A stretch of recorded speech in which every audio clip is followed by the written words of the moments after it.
G'day guys, Rob here and welcome back to the channel. Now today's little project is about a F1 driver to put in my Looksmart 641 Prost Formula 1 car. Now I recently bought this and reviewed this model on the channel and I was a little bit bummed that it didn't have a driver figure. Now it is pretty cool that you can see the seat and the racing harnesses, but all the other F1 cars in my collection have a driver figure in them. So I thought I would give a little figurine a go. Now I bought this little resin F1 figure on eBay. Came from the UK from a seller there, and it's just a little cast resin driver figure. The arms, the hands are separate, and the little helmet is separate as well. So this is the little figurine I'm going to be working with today. I'll put a link in the description to where I bought it from, but there's quite a few of these on eBay from different sellers.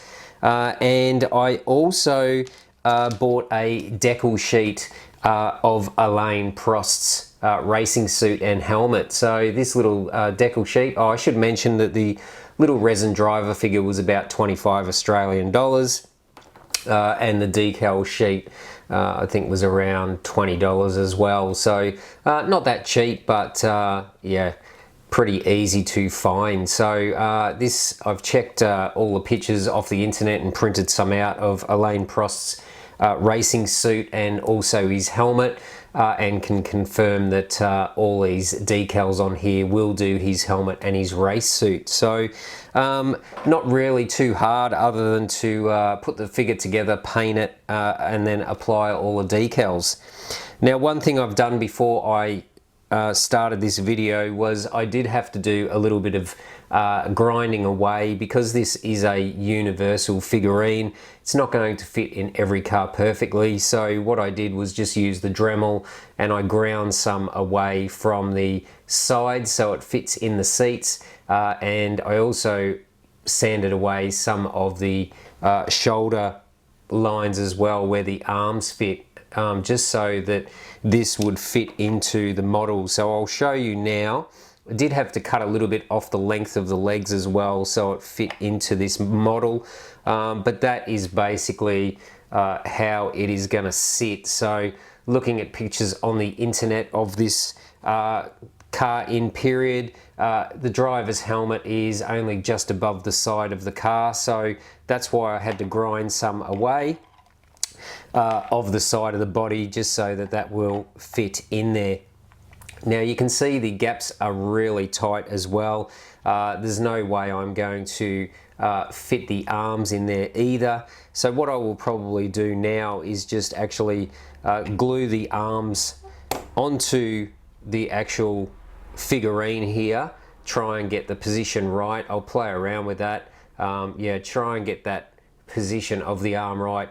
And then once that's glued on there, then I will just continue, since the shoulder line of the figurine is below the side of the car, I will just be able to sand some off the side of the arms here so that this figurine will fit back into the cockpit of the car. And then I can just use a little bit of Tamiya filler just to hide the join line there. So we'll have a bit of a play around now and work out the position of the arms. Hopefully the arms with the hands on are going to reach the steering wheel. That's my only concern there, but you can see the actual, it's like a Lego hand really, that will fit around the steering wheel hopefully. So yeah, just going to play around now a little bit to make sure this is going to fit in the model, and then we'll move forward.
Okay, so as you can see there, I just sanded some off the side of both arms just to try and make it a little bit easier.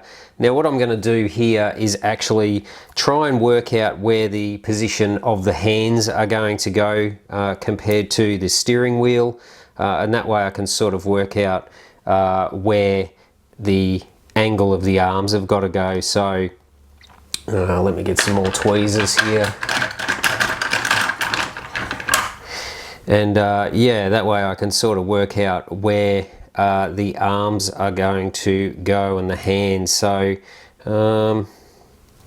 that's about right there for the hands. They want to be pretty close to the wheel. Now what I'm going to do is just use a marker and basically mark onto the driver's legs. Probably should have zoomed that in for you guys, sorry. So yeah, just basically positioning the hands so that they will join up. I did actually bump the steering wheel off earlier. I will just glue that back on. But that gives me an idea. Let me zoom that in a little bit more. That gives me an idea of actually where the hands have to go. So I'm not sure the arms are actually going to be long enough, but if we just use a black marker there and mark where the arm or where the hands have to go there, that gives me a bit of an idea where the arms need to go. So that will be the next job, actually, just to pull a figurine out, and also the position as well of the hands. We want those just sitting above the knees of the figurine, so that sort of determines where the arms are going to go on there as well. So if we get that figure out now, if I can get that one out, and yeah, we can start sort of gluing the arms on. As I say, there's going to be some more sanding involved to actually get this to fit, but you can see there now with the arm, with the arm on there like so, if it'll focus. If I glue the arms on basically in line with my hand mark, and then I can actually glue the hands on there as well. So I'm going to just actually glue the hands onto the arms first in the right position, and then go from there. So yeah, it looks like at this stage the arms basically are a little bit short of what they need to be. So being that this is resin, you can actually heat resin up and bend it. So I'm just going to see if I can, because the arm's a bit of an L shape now, if I can actually heat this up and bend this and open it up a little bit, that will make the arm straighter, and then it should actually line up a bit better, because it's a little bit short. You can see it needs to go back there. It's a couple of millimeters too short. Now I don't want to spend a heap of time and using putty and trying to really fix up the body of this model, because it has all the creases of the race suit and everything in it. So I'm just going to go out to the shed now with the heat gun and see if I can straighten these arms a little bit, and then I'll rejoin you. Now that did sort of work, heating it up. This one wasn't too bad. I just put a big thick glove on while I used the heat gun. Did get a little crack through there. Obviously there's going to be a stress point when you're trying to bend something that's curved a lot straighter. But the rest of the part, while it's warm, I heat it up with a hot air gun. It gets quite hot, and then I can actually hold the part until it cools, and then it will actually hold in its shape. So you can actually see there that when the arm glues on into position, it's very close to my pen mark. So didn't have to bend it too much just to gain a couple of millimeters. This arm was a little bit different. I guess I didn't heat it up enough before I tried to bend the resin, and it did crack. But that's not too bad. I can just actually put some super glue in there, and that will actually bond that joint together, and then I can glue that onto the figurine as well. So again, when that's glued on, that is very close to the marking line of where the end of the glove is going to be. So we'll glue those on now, and then we can keep moving forward with the build. So I use this Bob Smith Industries Instacure. It is a super glue and it does stick pretty good on resin parts. Let me just get that model out of the way so I don't splash any glue on it. I find this works pretty good for resin, but one thing I do just on the mating edges, I just use my X-Acto knife and I'll just put a couple of scores actually in the resin. Now I'll do that on both parts as well, as that will actually just give a little bit more grip for the glue to key into. So if we do that on both sides while we're at it, because we're going to glue both arms on here now. But yeah, glues sometimes are hard to find a good glue that will stick to resin, but I find that this actually, the Bob Smith Industries Instacure, pretty much sticks anything to anything, which is great. Let's give those a little bit of a clean off. And then we'll just apply a bit of glue. I don't want it oozing out everywhere, but I think that'll be enough glue on there. And then just remembering the position of the arm as well. So I just want it just a little bit, the glove a little bit higher than the top of his leg. And remember, we're going to actually sand some of the side of this off as well, so it will fit into the cockpit. But I think that will pretty much work. So as the name suggests, Instacure, that is instantly glued on there. So great glue, I use it all the time. Now if we get this other one on as well, and make sure they're the same angle. I was playing around with the idea of actually putting one hand in the air, because this model that it is going into is the winner, I think, of the French Grand Prix from memory. But I decided I'll stick to both hands on the steering wheel. And that's just about stuck on there as well. I was just making sure that the two hands line up so that they'll be on the steering wheel at the same position. And then I'll actually just apply a bit of glue into those cracks as well. Now I always just use some old business cards and just put some glue on there first, and then use a toothpick always to apply small amounts of glue, and then I'll actually just drop that into the joint. It's a little bit safer that way than just squirting it straight out from the bottle. And I am also going to put a little bit of putty in that as well. But I'll just put a little bit of glue in those cracks first.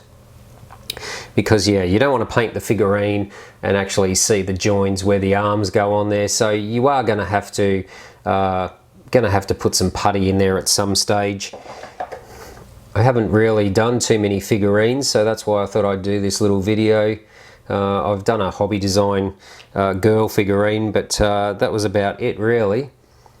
Now the hands will basically go on here as well. So what I'll do, just again with the glue, apply that with the toothpick on the end of the gloves. And then making sure that the thumbs are up, because that's how our hands are on a steering wheel. So don't put the hands on upside down. And then you're just basically going to glue the hands on there as well. I think that's about right. Again, Instacure for a reason. It bonds the joint really, really well. Just put some more on there.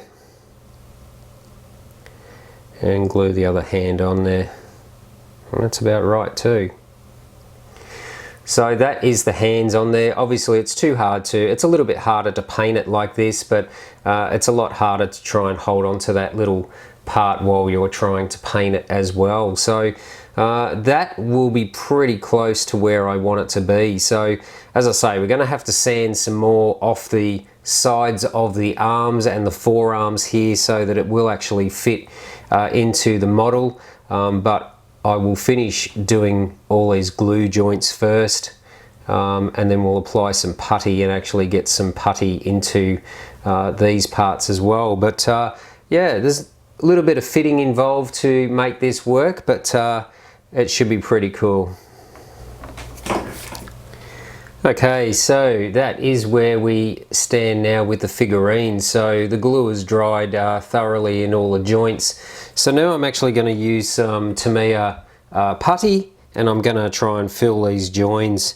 So again, just going to put a little bit on a piece of card, and I'm going to actually apply this with a toothpick, because you don't want to apply too much on there that you have to sand off, because if you sand the putty off, you're also going to sand off the wrinkles in the suit as well. So I'm just going to use a toothpick to actually put as much of that putty into the joins as possible, and then I'm going to wipe the excess off. So yeah, same as applying with glue, I always use toothpicks. And then I'm just going to use a Q-tip basically, and I'm going to wet that in water, and I'm going to wipe the excess off. Which this is all experimental because I haven't really done this before, but can't be too hard. So yeah, that's most of the putty cleaned off. As I say, otherwise when you paint it, I guess it will just fill up with colour. Use another Q-tip there. These are really handy, these ones. They have a point on them which enables you to get into tight little spaces. And I'm actually wiping it with the direction of the wrinkles in the race suit as well, so that should keep those nice and clear for when it's painted. So that doesn't look too bad, so I'll repeat that as well on the other side. The gap's a little bit closer on this side, which is good.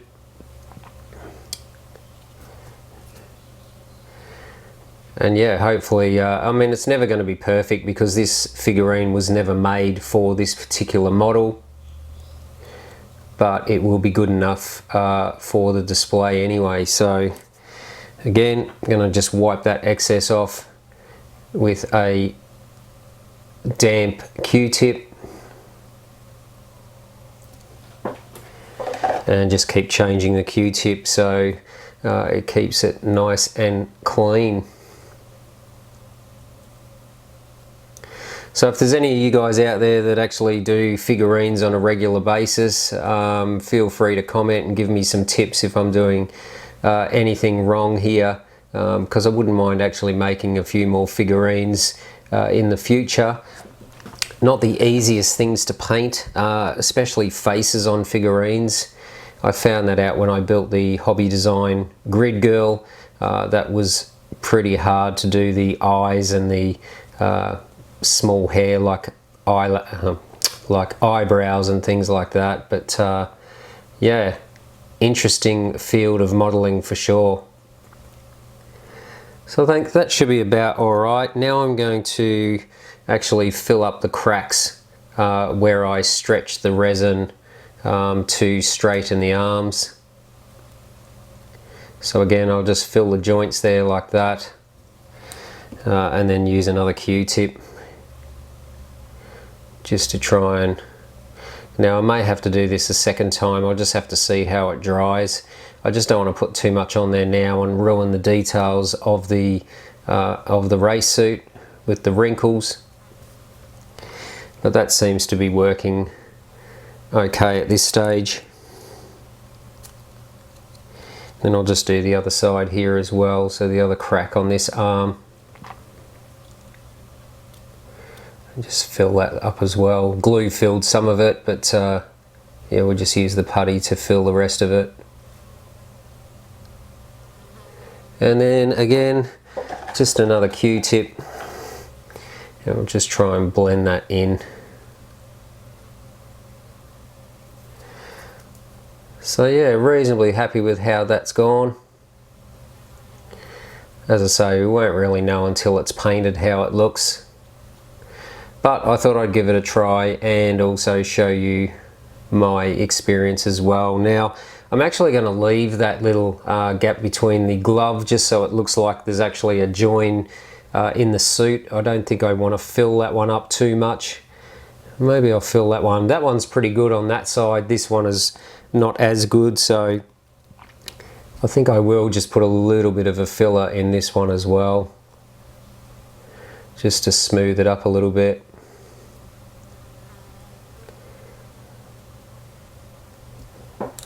But yeah, the fun bit for me is going to be putting the decals on this model.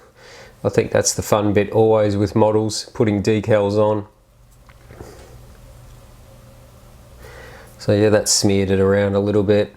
Just try and get some of that off the detail of the glove as well. I don't know whether this is the right way to do it, but I'm going to give it a go anyway. And then I might just let this dry. I don't want to paint this straight away anyway. I want to let the filler dry for half a day or so. So I'll do that before I come back and assess whether I've got to add some more putty. But I may do a second application of putty in here just to fill any gaps that I've missed. Just want to make sure I've got no extra putty on those joins, as I said. Don't want to ruin the paintwork. But I think that is getting there. Maybe wipe more of that off.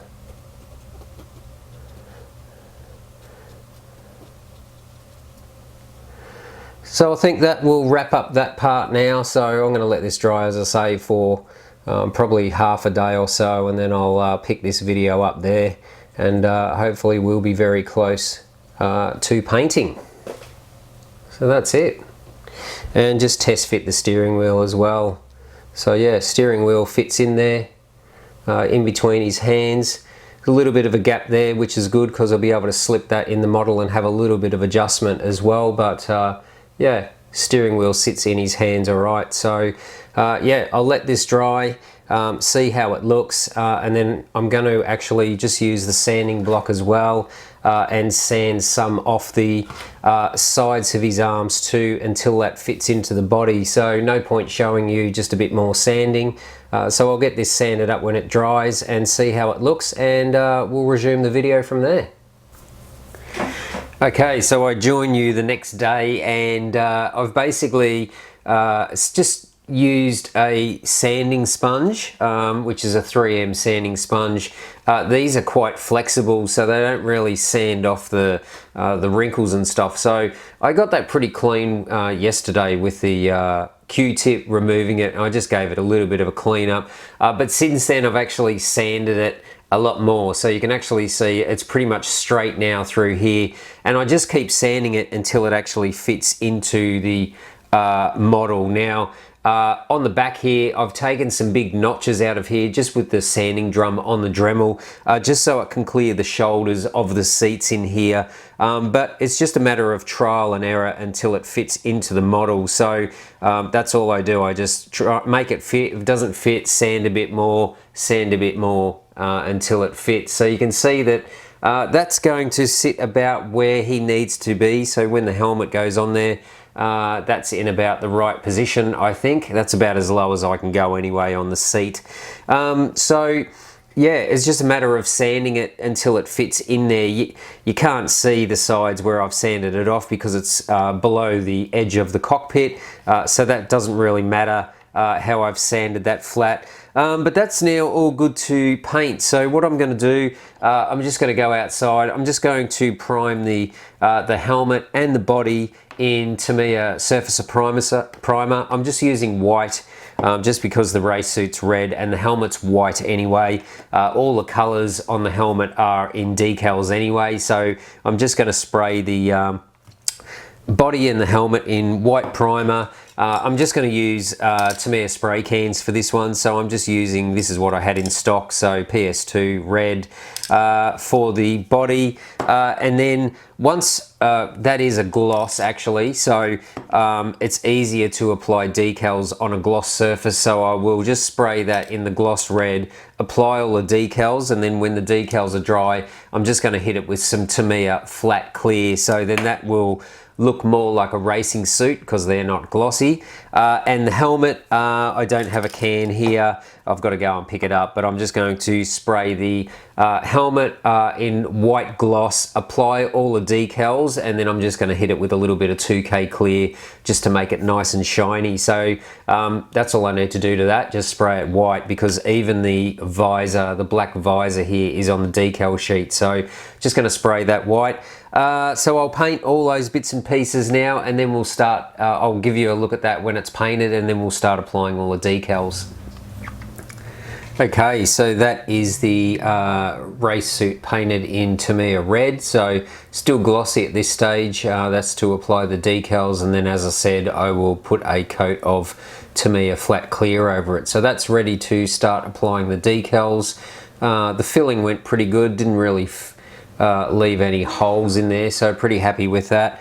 And the helmet is painted in gloss white as well. So how do I hold that when I paint it? Well, I just drill a little hole in the underside, and I just stick a bit of super glue and stick a wooden skewer into the bottom of it, and then when it's finished, clear coated, I can just cut the skewer off and stick it onto the body. So I also have just worked out where the center line is on the front of the helmet, because the decals are in two halves, the blue sections that go onto the front of the helmet. So that will make it a little bit easier to line up the blue decals on there. But other than that, now it's time to start applying all the decals. Now, because I've never used these decals before, I want to try one first with my decal softener, which I'm just using, which I use a lot, is actually the Walther's Solver set. That's pretty a universal decal setting solution that works on nearly every single decal. And although you don't see the large Marlboro logo goes on the back of the driver, you won't actually see that when he's in the car. So I'm just going to do a trial with that one first and just make sure that the decal softening solution that I use doesn't mess up the decal, because you won't see that one. So I'll try that one first, and if that works fine, I'll just keep moving on and cut all these decals out and apply them to the body. So let's go.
Man, oh man, that was hard, I have to admit, for a first time trying to put decals on a helmet. That was hard.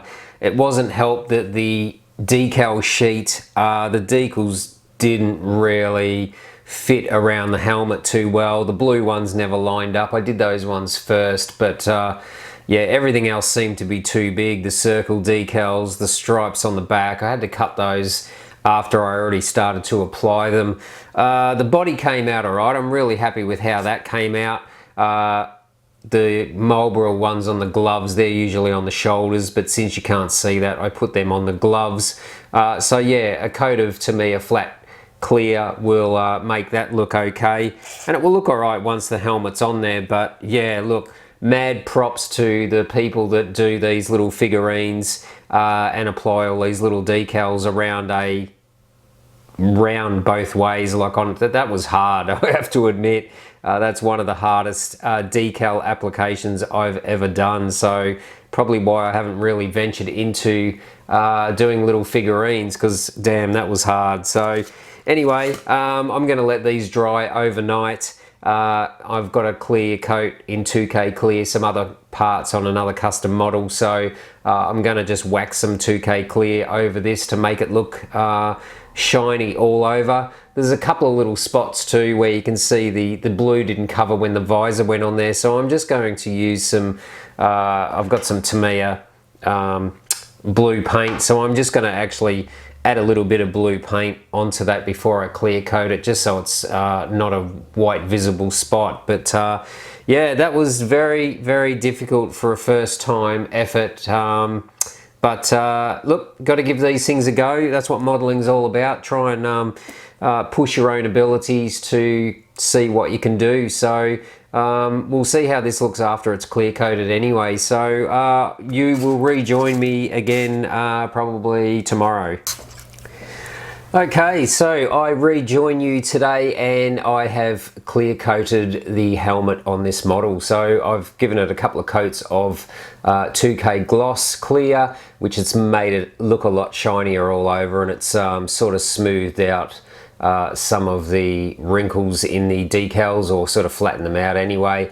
And I've also sprayed the race suit into me a flat clear as well, so that's knocked the gloss level off that and made it look a lot better. So look, overall, as I said, it was quite a difficult job to apply all the decals to a completely round surface, and it didn't help either that the decal sheet that I got off eBay was not the best design, to be honest. But look, the figurine and the decal sheet both came from different sellers on eBay, so you've just got to make do with what you've got sometimes. But overall, reasonably happy. It's not completely accurate to pictures of his real helmet. A lot of the decals were just much too large to fit on the helmet, to be honest, so not the best decal sheet, but no complaints with the driver figurine. So that is pretty much good to go and put in the model car now. So it should sit in there pretty good. We'll just get the steering wheel in there. I will just glue that in later. But that is, although it's not completely accurate, his helmet, I think the model does look a lot better with the actual driver figurine in it than empty. Now I know the racing harnesses should go over the driver, but I'm not going to do that, just in case in the future that when I sell this model, I want to sell it in its standard form, not with my driver figure attached in there and the model modified. But for display purposes, that is going to do me just fine. But yeah, we'll see what happens in the future. I may actually try and build another figurine at some point, but damn, that was a fiddly exercise to do all those helmet decals. So again, mad props to the people that do figurines. It is not an easy job at all. But yeah, I hope you enjoyed this different video for the channel, and make sure you subscribed, make sure you smash that like button if you like the video. But that's going to wrap it up. So until next time, thanks for watching Rob's Model Cars.